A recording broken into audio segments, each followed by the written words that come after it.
Hello folks, welcome back to the channel.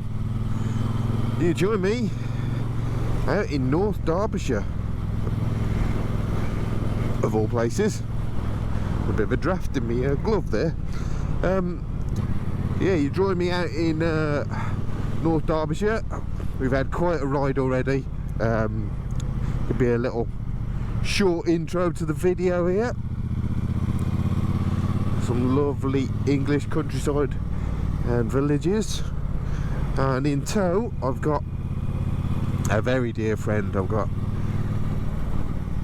a guy I've worked with for a number of years now, Arun, and many years ago we spoke about in fact doing this ride. Could be getting on for 8 years or so, and then he didn't have a motorbike at the time, and then he moved back to Germany, and it never came to pass. And then a few years ago he returned to England, and it's taken up until now.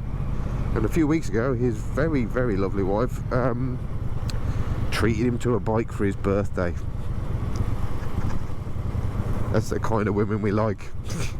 And yeah, so he's out in tow on his, new to him, not that old, I think, 2018 Sportster 1248, and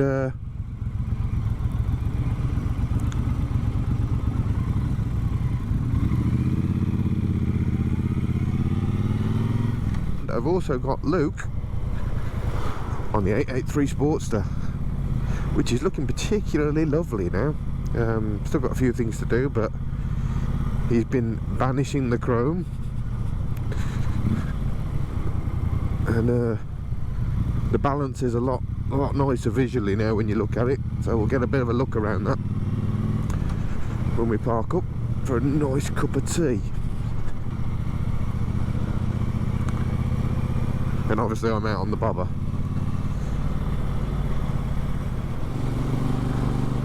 Here we are then, folks. We are cresting on some of the more interesting roads on this route, and well, the camera's been off. You've missed you've missed quite an event. So we lost Luke. We've refound him. He turned left heading for Ashbourne. I think he's desperate for a cup of tea, so he just wants to get there a bit quicker. But we're gonna get there, Luke, don't worry about it. No patience for some people. And just before I turned the camera on, I nearly caught our dinner. I just practically worn a pheasant. So it's okay. The bird survived. He managed to do a bit of a rapid U-turn before flying into the side of the engine. Could have been hit the downpipe though. He would have been pre-cooked. Oh, look at that. Longford Hall Farm. A bit snazzy for a farm.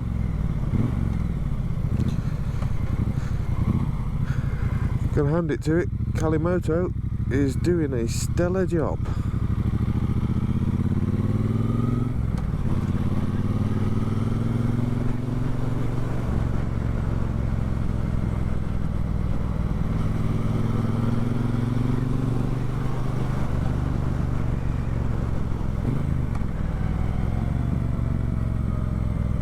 It's lovely out here. It's properly warming up now as well. We're finding some lanes. We are finding some lanes.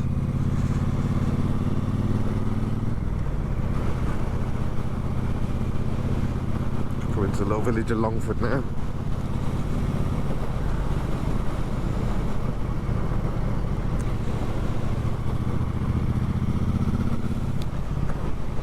Gotta say, it's great to be back out here on the bike recording, and you know, sharing my little part of the world with you guys.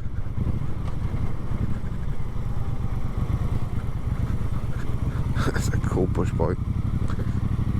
Fair play to it.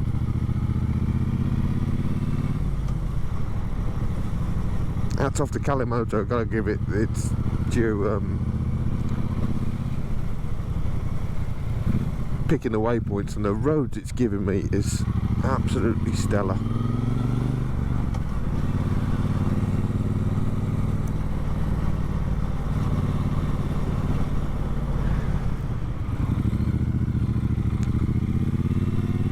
One question I have got for you guys is drop in the comments below. It's been a long time since I did any sort of group riding more than 2 people, and do any of you find it difficult? Not difficult, just trying to place the pace of the ride to suit everybody. I mean,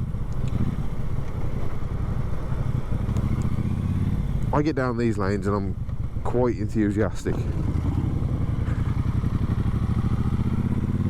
and happy to go for it.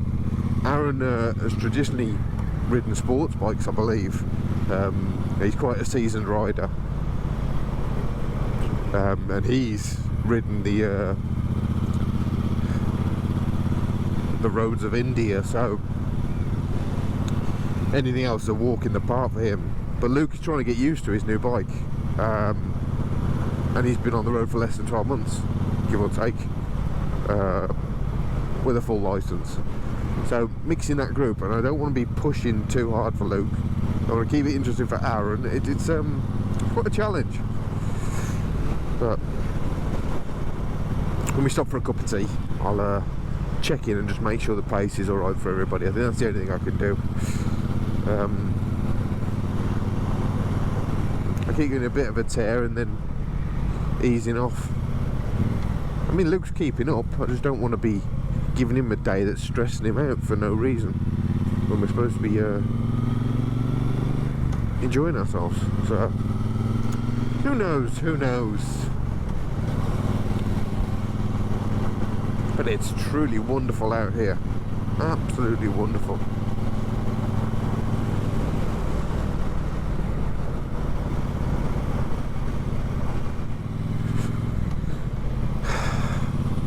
I've said it before, but for all its faults, what a country we live in.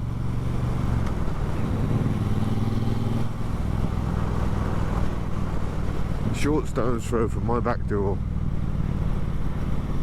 and I can discover a new ride every time I go out. Roads I haven't been on. It's incredible, absolutely incredible.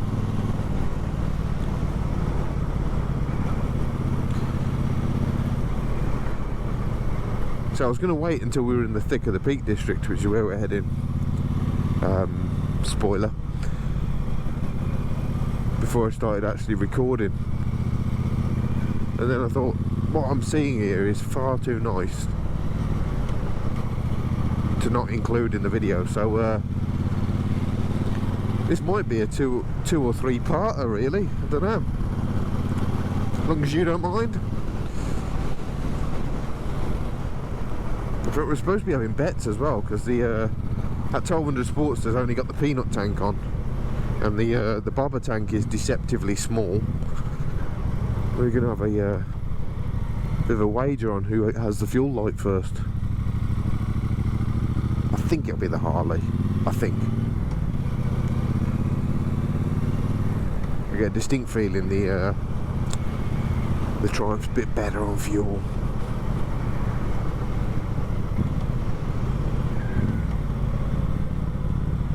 It's a great look though, that peanut tank. So at least it'll look good when it's at the side of the road with no fuel in it.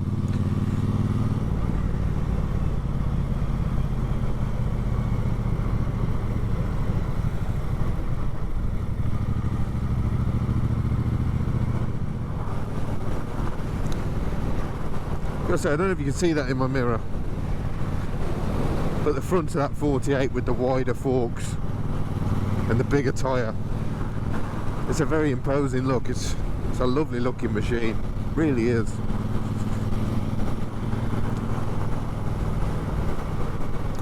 It's all down to personal opinion. I don't know what you guys think of the new Sportster S. it ain't for me. And the photos have been leaked of the more traditional Sportster looking version of that, but it's still not the same. I can't believe they worked so hard and they got it so right with the bike that Arun's got, and then they messed it up. I mean, I say messed it up, it's a personal opinion on it, but I certainly won't be buying one anytime soon.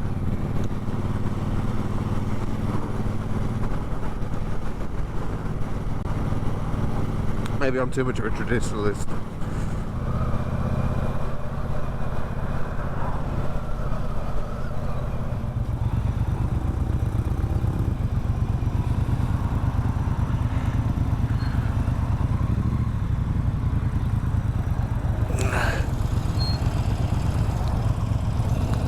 Do you want to try that place?